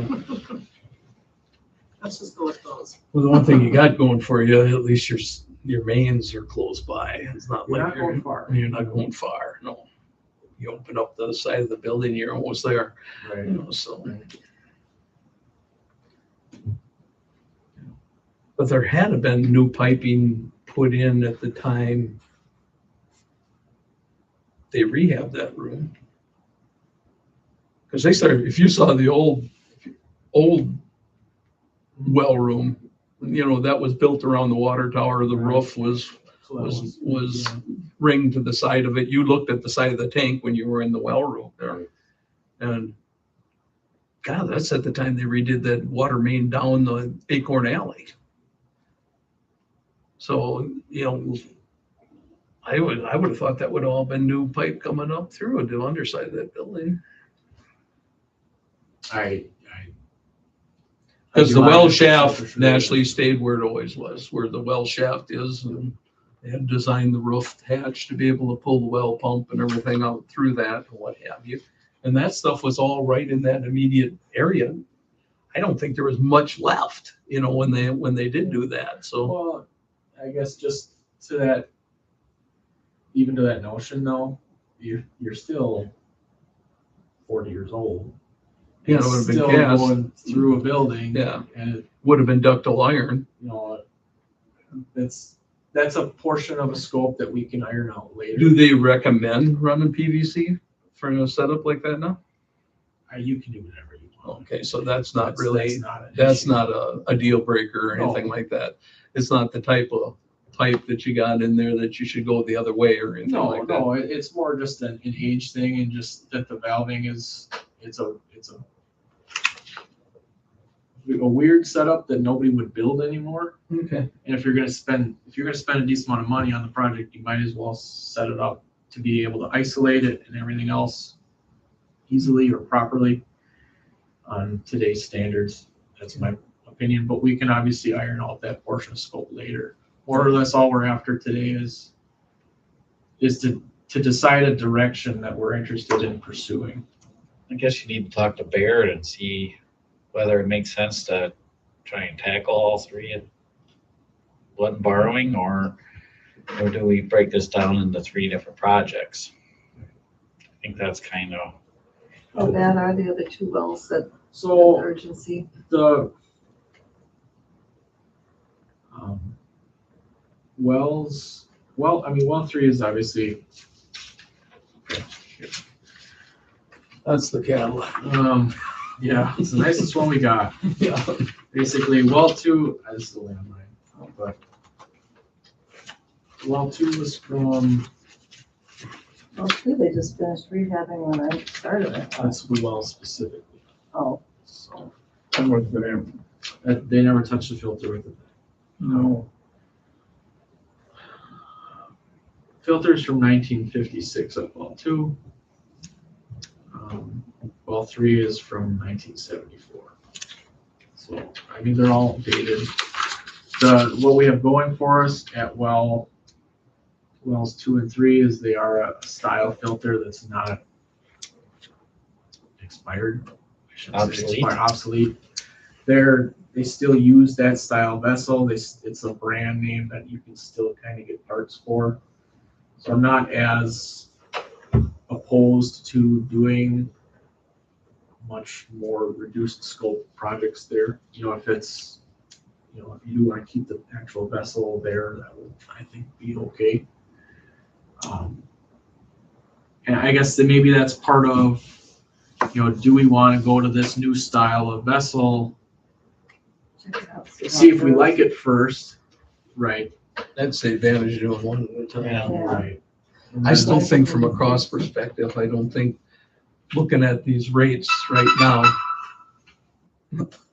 look, what we saw tonight, we can't just keep hammering these rate increases to these utility users in this town. Yeah. I know we added electric personnel and the rates were gonna cover all that, whatever. Well, here we are, now we're raising rates again, the rates were supposed to be able to But sustain that. whatever, but- everybody out in any of the surrounding communities is raising their rates at 2 to 3 years, maybe 5 years. We are doing that. I still think you gotta stay competitive, too, I don't know how we are compared to a lot of, it's always so hard to determine because water is billed quarterly in a lot of communities and stuff like that. But I still think we gotta be pretty careful on, I think a lot of I know the sewer is a lot more expensive in a lot of other places And the water. than the water. I think And we're, the dam is higher. MSA publishes a yeah, study of that. we always tried to stay in the middle of the pack. All the years that I've been sitting around this table, we always tried to stay in the middle of the pack and preferably on the lower side of the pack, but I know a lot of that's changed since then, but. That When that number, it just leaves Yeah. frogs. to get to that point, though, we have, when I run into people and they're talking about our water, our drinking water. Yep. How bad it is. They don't wanna pay for it. No, it's. Yeah, but they, don't but drink they, Beaver Dam's water then. no, I mean, ours is better than most of them. There's some level of, you have to anticipate city water, as long as there's gonna be chlorine in it, people are gonna complain about chlorine. There's always gonna be some level of that. Oh, I mean, Mayville has it, Beaver Dam has it. Because this is my job, I see all of it because Facebook decides that I like to see this. So they all get it. I would say everyone other than, like Waupun, where they put in reverse osmosis, everybody else gets it. Yeah. But like I said, we have to be, But we've had our share of more so. And I think that prompts, we've had a fair response of people saying, what are you doing about this? Yeah. And I think, it's been to the point where we should, and there's no question, there's been a lack of an money spent. increasing rates just rub salt into the wound, that's the sad part about that. So we have to be. Yeah, but you gotta realize what you're paying for. Yeah, But but people, John Q. Public don't look at it that way. Yeah, if you wanna pay $2, you're gonna get a $2 service. So No. that's just it. But they're looking at right now that we've got water we can't drink. and now you want to increase our rates, that's the downside on this. And we don't have an overwhelming number of users coming onto our lines. I mean, Juneau has not grown or expanded, so we don't have look at the apartment look at what Fox Lake is building up there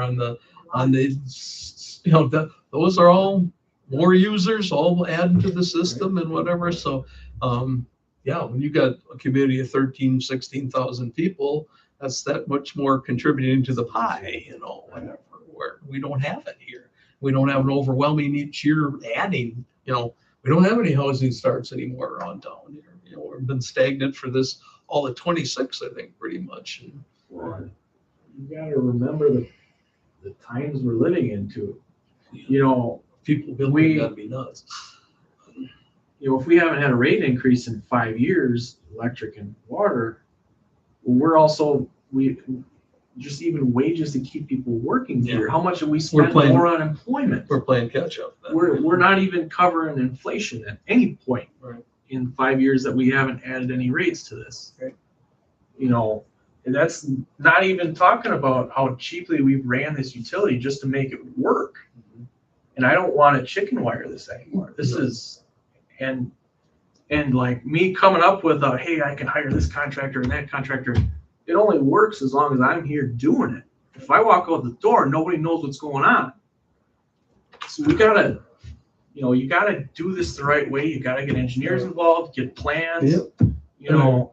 I agree with that, but I'm just talking from economics. Right. I'm thinking taking one on and seeing if it has an effect, if it helps the water situation in town here. I think that's I think it's a better way to go. And if well one is the one you'd like to tackle first, I agree with that wholeheartedly. I think that makes more sense than jumping in with both feet, whatever. So. Yeah. And if nothing else, if this does work, you can do the other two together. Well, you're going to feel a lot better going into the other two too. Right. And that's the any improvement, if it makes any improvement then you have the leg to stand on to say, hey, that's why we're spending this. You can justify the cost.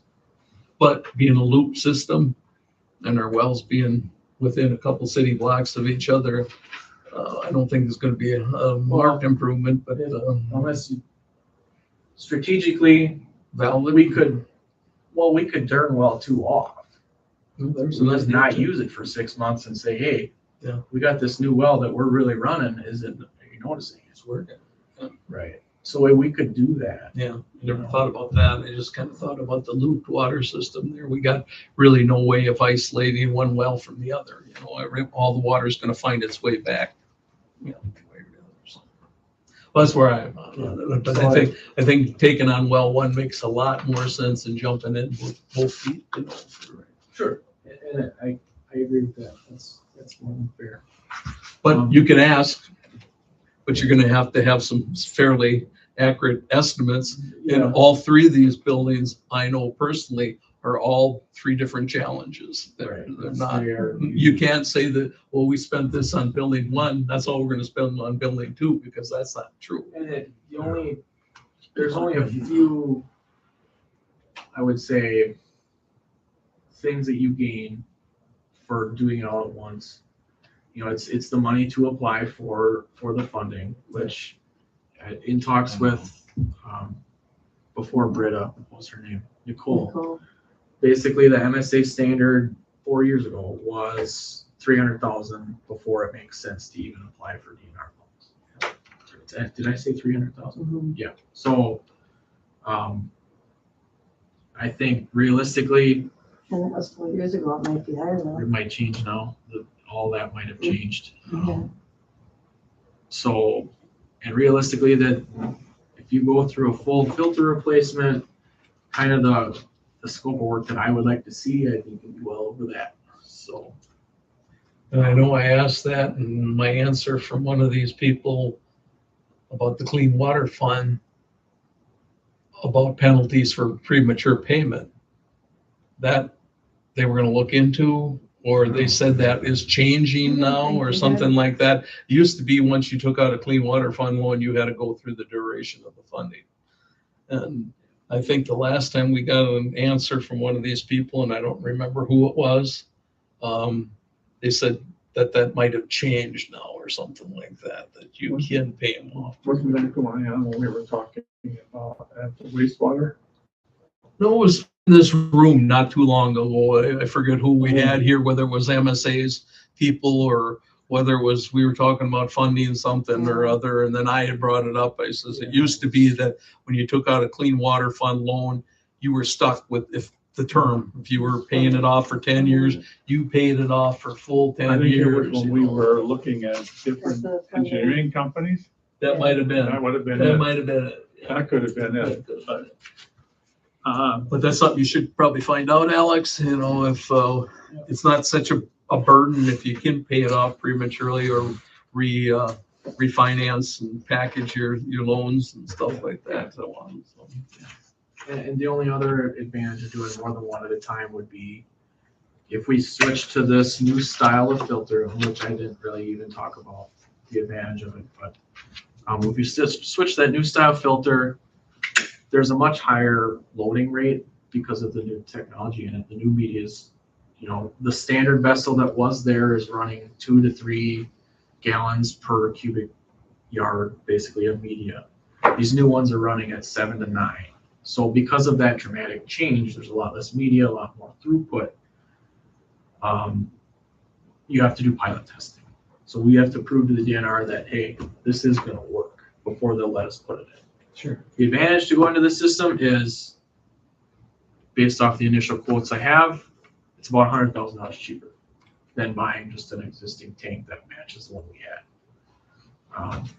And I think there's other advantages to pushing that water through there faster. You don't get any stale water, a lot less, pushes it through, it gets it out of there. That's a problem in a lot of cases for what we have. So that's one advantage of the smaller system. But back to what I was talking about is that to do this pilot testing, one advantage is that to doing more than one at a time, is that we can save money on pilot testing if we pilot test 2 wells at a time, to the tune of like $12,000, $15,000. We could always do the pilot testing at the same time and just keep that data for future use if we wanted to do that, but you could also decide down the road that we're not going to use it at all. So that's kind of a horse piece. But yeah, so between the shared funding application and the shared pilot testing is the only advantages really of doing 2 of them. Yeah, that's really, when you're looking at, In the big picture. depending on what Right, the you're cost talking is, you're really not, tens of it's really not thousands that in a much, row. it's really not that much money, especially the pilot testing. That's really a drop in the bucket. Yeah, if we're talking hundreds of thousands, tens is not going to be a huge deal. So. And I never realized if you're spending $40,000 to apply for a clean water fund loan, that's a chunk of Well, change. it's- And two, that I'd rather pay through our own financing than whatever, pay through our own funding and go towards the financing of the funding. Specifically, yeah, and it's the environmental impact study and everything that goes with it. There's obviously always a certain level of rate study, but there's a lot that goes to it. So I guess from here, would you like to see kind of the way we did the wastewater treatment plant engineering choice, bring in a couple people, a couple ideas to talk about it? I've got a handful of engineers that we worked with that I'm not like, we work with these people. I'm not partial to really anybody at this time. I can After request from It's somebody that specializes in this. I guess that's what who's got the best track record as far as. Who does it. So yeah. I'd rather pay a little bit more for an engineering firm that's not shooting from the hip and, well, yeah, telling us one thing and then we overlook this and, we had enough of that at the treatment. Change orders because Isn't that why, look at what MSA was quoting us for the system, the purification system. And we're talking millions of dollars. And now we're talking what? 7, I thought, 700. 700,000? Yeah, something like that. I mean, Yeah, they that's a lot, that's a big difference. Yeah, I mean, you got somebody that's got a track record of doing them, those are the only ways they're gonna be the most knowledgeable and know where they can save you money. Yeah, So I guess, a little more legwork, huh? Yeah, legwork will, and that's more or less what we were after is Hope we gave you some guidance. get some strategy from Baird, if that's even necessary at this point. Doesn't hurt to talk to them. Didn't hurt to ask. Get some requests for proposals from engineering firms specifically to a well one upgrade project. And I guess work on the wish list and work out the scope of work and try to get some cost estimates. All right. Go from there. Projects update. Like I mentioned, my notes are sitting on the printer, mile away. So, what did we do? We toured to look at these filters. We toured Madison as one brand. Troy and I went to look at Pewaukee as another brand, which I favored just because of some specific setup, abilities to isolate them, valving and so forth. So we like that brand better. So I'm kind of going into it with at least we have in mind what equipment we want. We just have to build the building around it. So yeah, in Pewaukee, I brought the whole Peggy and Brian and everybody came. So we had a nice little field trip. So that was fun. Savo came and installed all of our plug valves and check valves at the wastewater plant. So that project is basically done.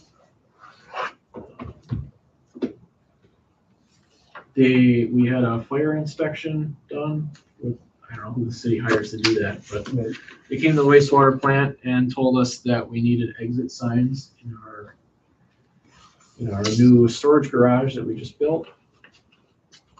Forwarded that to MSA, and they basically said that we designed this and built it to minimum fire code, and if your inspecting agency wants more than that, then we'd be happy to help you get it figured out.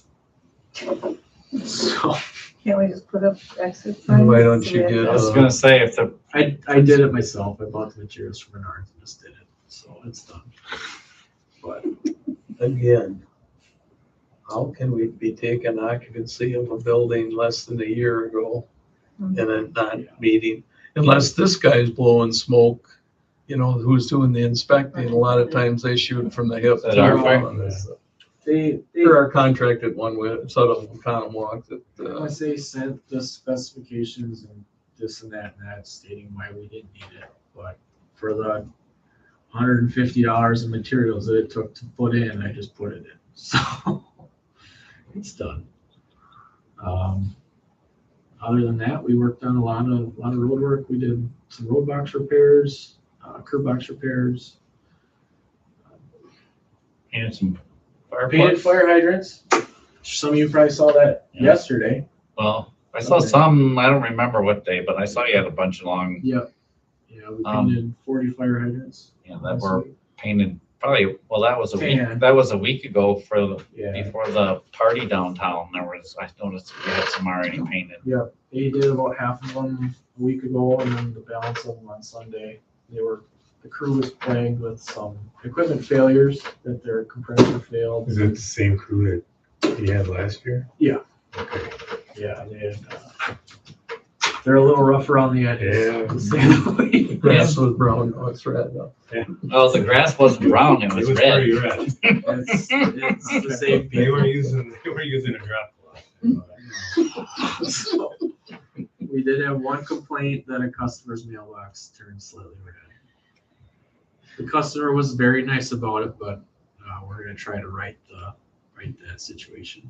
But the contractor already offered to replace the mailbox if he's worried about it, so it's not a huge deal. Yes, they're a little rough around the edges, but the pricing, in my opinion, is fair. I think the quality of work is Yeah, very that's a good high. It's a quote. good look. and they actually show up. To be honest, that's, And if they fix the guy's mailbox. well, that's about all I can ask. Really, they do good work, and the other people, it's hard to even get quotes from other people, and when you do, I was signed on with Ferguson for over a year, and they never showed up. So what do you expect? You know, so at least we're on this guy's list, and he shows up every year. So otherwise, we attempted to clean the wet wells at the wastewater plant. I say attempted loosely because typically that waste gets disposed of at United Liquid Waste down in Kleiman. That company was recently acquired by an investment group or something to that extent. Since that acquisition, they are requiring everybody's waste to be reprofiled. By that, they mean updated lab results for everything. We didn't have any of that data specifically, so our contracted waste hauler had basically a verbal agreement from United to say they would take this waste still. We cleaned one wet well and started the second one, sent the truck down there, and they wouldn't let them down. So what do we do now? It was a problem. So basically, we're going to have to redo this cleaning of the wet well more or less sooner than later. We were maybe 60% done, and we couldn't keep going. So what did they do with it? they brought it to a pond under a slightly Yeah. shady guise of what the waste was. So yeah, so that was unfortunate. We will we'll see what the waste hauler does for us once we get the waste reprofiled. If they cut us any favors or what to actually complete the job then. So I guess we'll see how that's handled.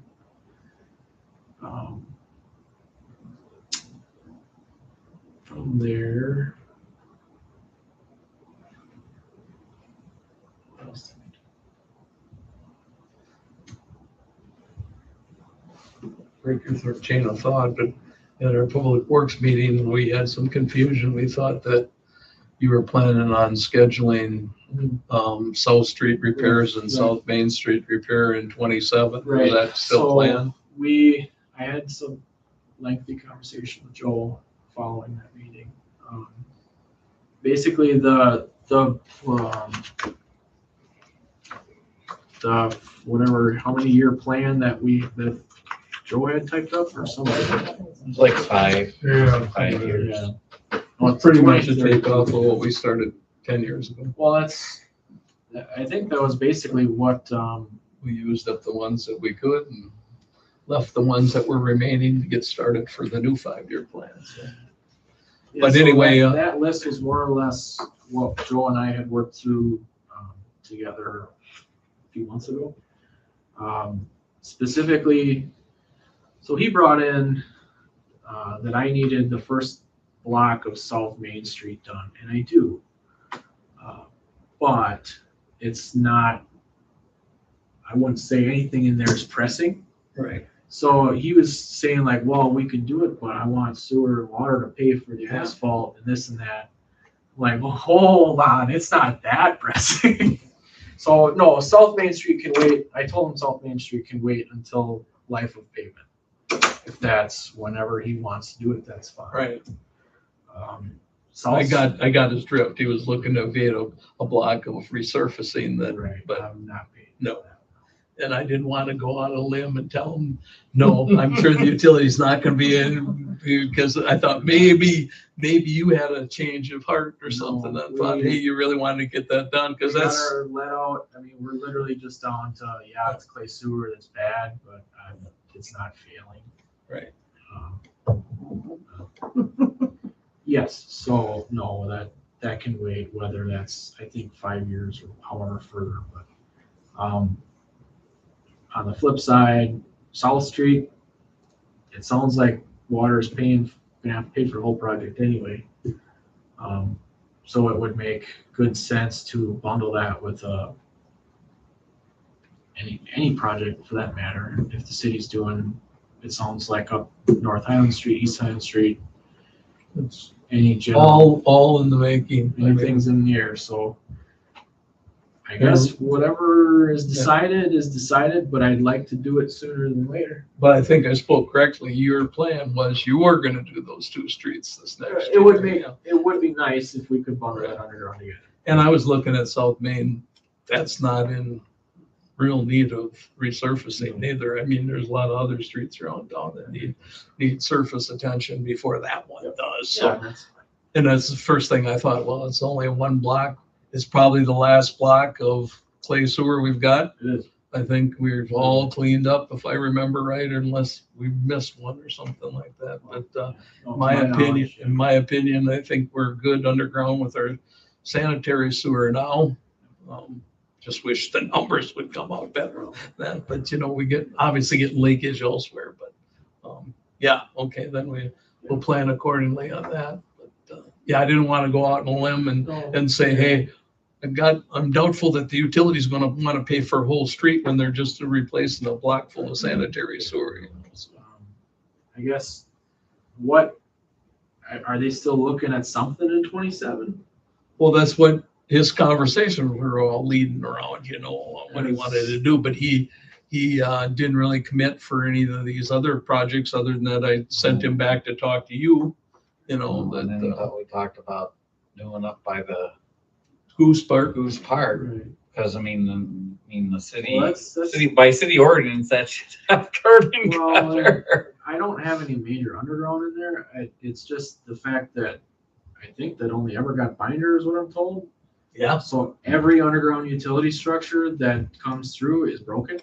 I think Joe understood that because he kind of looked at me funny and I said, that's just the original binder coat that's up there. And there's been no Yeah. improvements. It's amazing how well that's held up in Yeah, the for wet sure. condition that those streets are in. Yeah. But I think our number 1 goal is to get a second exit out of that property, because that's only one way in, and you could have if we had a high water situation and you had an emergency, we could be looking at liability for the fact that, hey, you kind of pushing the limit as how far you went with that street without a secondary exit, And that's something Joe and I talked about months ago was, I don't know,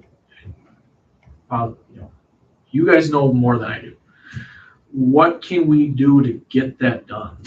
What can the city do for incentives all we gotta do is put in sewer and put a road on it. Yeah. And laterals, I guess. And laterals.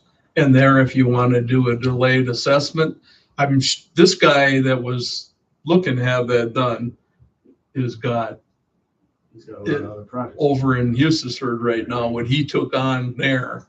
I would imagine he'll probably be at that for the next quite a while. So, whether you were going to do a delayed assessment, that's when we met with him initially. Right. He liked that idea. Sounds He like liked that idea that he'd pay when he'd use the lots. If he had to pay for the sewer and road initially, he wanted the city to help contribute, whatever. So, I heard was crickets after that meeting. So. yeah. And that's pretty much happened. Once he found out that the Nailses weren't interested in going halves up front, though the Nailses would do a delayed assessment too. If you want to stub them in, I'm only going to pay for them when I sell the lots. And I guess we'd all look at it that way too, if we weren't in the real estate business. Actually gonna lot it right away. And he more or less said, yeah, Yeah. he said he says that would be that would look good to me, or at least Roy said that. He says, but I'm not going to pay up front for it. But he says, I'd certainly pay it when I use it. He says, I put up a half a dozen signs. He says, the guy across the street will probably get the house jobs. So. Well, can we get it in writing? Well, yeah, we'd have to. So I'd love to find a way to push that through, but anyway. Yeah, so I guess whatever street projects the city wants to do next year would be really helpful for us to know, because we're pending, if Center Street still wants to get done, I'm talking about televising like $10,000 worth of laterals this fall, yes or no. So I didn't think, it sounded like Center Street, he was kind of pushing off, didn't it? He did. If it's a no, I'm not gonna spend the money. It sounded that's what it sounded like. It sounded like he was gonna push that. Well, you're only 6 months out on them anyway, if you're scheduling that kind of stuff, right? Other than budgeting for it. No, well, yeah, the budgeting and. I mean, what I'm s- typically that contractor comes in, they've been coming in December, January. But with this year, we wanted to do work through, the field on North Street. So he's coming in after harvest this year. Okay. So it's kind of they can work with you, but yeah, it's only once a year that you really get them to do work. So unless you want to pay the travel fee, which I don't. Anybody else have anything for Alex?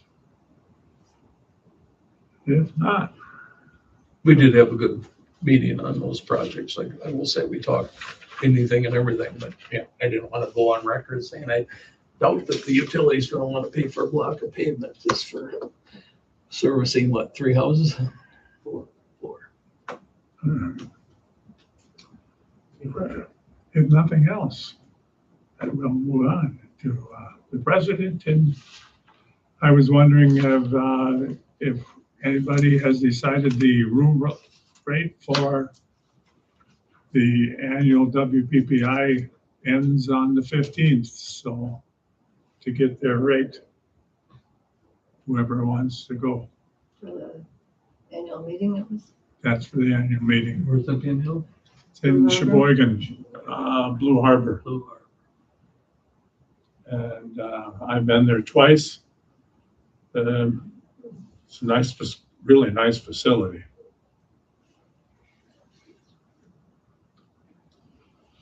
It's pretty much on one level, so anybody, There you go, Doug. You can go hobnob with the big guys. Yeah.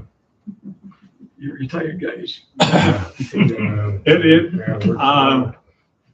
From what I gathered, the speakers, the only one I could find out was the lady from the CEO of ATC was coming in and going to make a presentation.